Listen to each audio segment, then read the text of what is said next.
Hi guys, it's Carol. How you doing? I am doing pretty good. In my 72-hour kit I showed you yesterday, I left out putting masks in there. That 72-hour kit was made, who knows when, a year or two ago.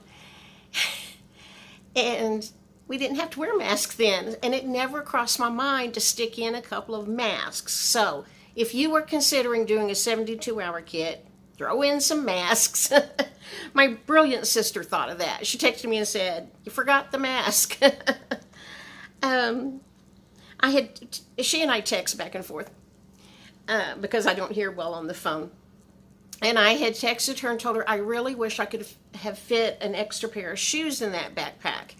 Because, you know, here if we're having a weather situation and a natural disaster of any kind, it's going to involve a storm probably. And wet shoes are just miserable. And so she texted me back and she said, "Well, why can't you tie them on the handle of the backpack?" Brilliant idea. So I'm going to insert a picture right here. Just a second.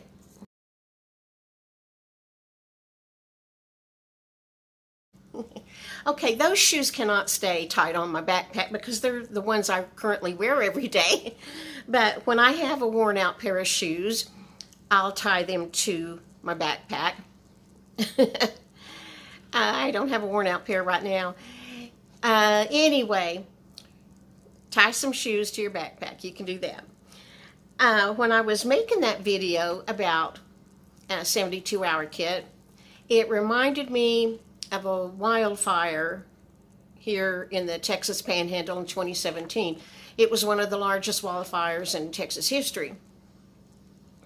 Where I live, wildfires are just a part of life. It's dry here, and the wind blows hard. That fire was sparked by a downed power line, and it burned 320,000 acres. Because the wind was blowing about 50 miles an hour. The earth was dry. We don't get much rain here. And that wildfire spread like crazy. There were two wildfires going on at the same time. That one was in the northern half of the Panhandle. And then closer to town, there was another wildfire, and 4 people lost their life in that fire. It was horribly sad. One man was just trying to get home and got caught on a road that there was no way out.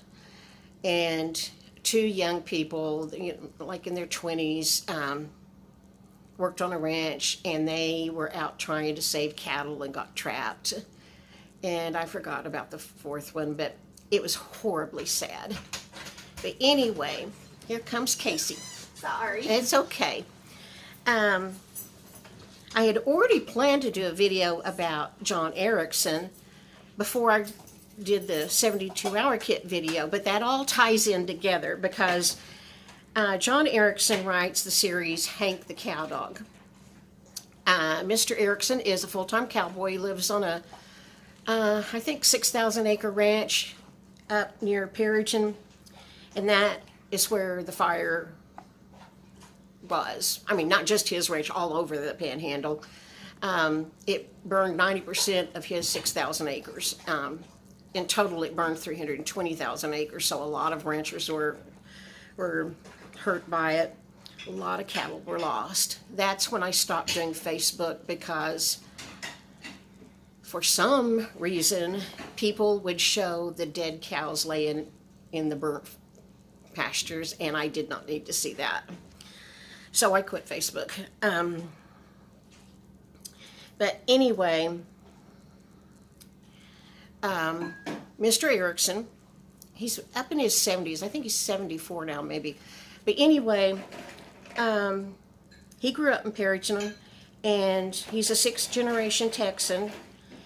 And he went to, he got a BA from University of Texas in Austin. Let me look at my notes. I don't know what that was in. I don't know what it was in. But then he went to Harvard School of Divinity, and he was pursuing pursuing a degree in theology, and he left the divinity school 3 hours short of his degree. I don't know why. He says it was because the pull of the ranch was too strong and he needed to get home. So I guess that's why. Anyway, he started writing books. After 15 years of rejection slips, he and his wife, Chris, decided they would just publish it themselves. So in 1982, that's when they decided they created their own tiny publishing company in their garage and published the first Hank the Cowdog book. He's written his 75th book this year. It came out. He sold over 10 million copies. So he's done very well for himself. He does a lot of school visits. I mean, until the pandemic, he did a lot of school visits. He charges $3,000 for 2 one-hour sessions in a group, like in their auditorium. He doesn't do individual classrooms, but he reads things out of his book. He plays a banjo because there's always a song or two in each book. When I worked at the library, we could not keep the books on the shelf. Plus, even more popular than that was his audiobooks, because every Hank the Cowdog book is also available on CD, and it's Mr. Erickson reading all the parts and playing the banjo, and they're just great family entertainment. They're written for children, but really they're written for the whole family. Mr. Erickson has said that over his more than 30 years of writing, he's tried to keep everything wholesome and the highest standards of stories for family entertainment. People here in the Panhandle don't go on vacation unless they check out Hank the Cowdog on CD or cassette back in the day. Anyway, he's done very well. Over 10 million books. In the 2017 fire, Mr. Erickson has a ranch. I don't know if I've even said that already, but the ranch, their home, his bunkhouse where he wrote the books, everything was burned, gone, everything. And that made me think about the 72-hour kits, because he said a power line went down, ignited the fire. Somebody that knew about it called and told him. And about 10 minutes later, after that phone call, he looked out, and his house is kind of down in a low spot up on the crest of the land. He could see the smoke, and the wind was blowing like 50 miles an hour that day. Here it is dry. We do not get moisture enough. The Panhandle stays dry, which is a bad situation. The wind always blows, so if something sparks a fire, it goes like crazy. Well, 10 minutes after that phone call where somebody told him somewhere else this power line had downed, he looked out and he could see smoke. And so he told his wife, Chris, to grab their 2 laptops and the mandolin, and they ran and they got out. There was only one road into the ranch to their house and one road out. Thank goodness the fire wasn't there, because that happened at other places. But anyway, they got out with the clothes on their back and the 2 laptops they grabbed and this mandolin. And I've always thought, that is a horrible feeling to suddenly not have anything. He talks about how he had over 300 pair of cowboy boots and they were gone. He had years of journals, years of ranch records that were all just gone instantly. Everything they owned was gone. And he said, for weeks later, they would realize they would need something and they would realize it was gone. He mentioned a can opener. All of a sudden, he didn't own a can opener. But anyway, that's why I worry about wildfires. The chances of a wildfire affecting me personally are slim, but I do live on the last street in our city limits, and from there out is pasture. But a tornado could easily hit our apartment building. That would not be strange. But anyway, that's what I was thinking about. The 72-hour kit reminded me of Mr. Erickson's fire. And then yesterday, there was some news that, what's that guy's name?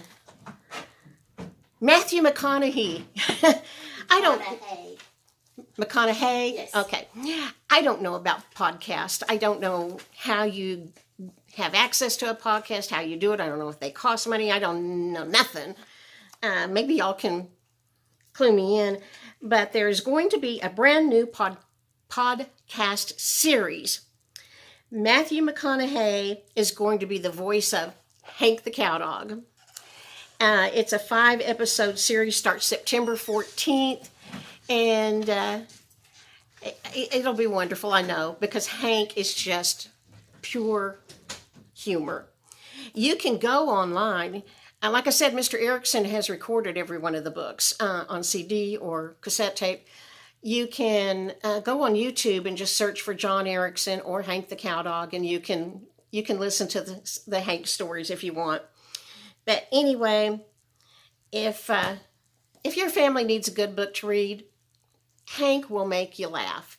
It doesn't matter what the reading level is. We had crusty old cowboys coming in and checking out these books because they're just good. Okay, guys, I am going to stop for today. Put a mask in your 72-hour kit and tie some shoes to the handle. All right, guys, bye. Let me stick in this clip. He was still working on a ranch, started selling his Hank books that he published, sold them from the back of his pickup truck. He would go to rodeos and anywhere where cowboys gathered. And that's where he sold his books. When he started his career, he sold them to cowboys at places where cowboys gather.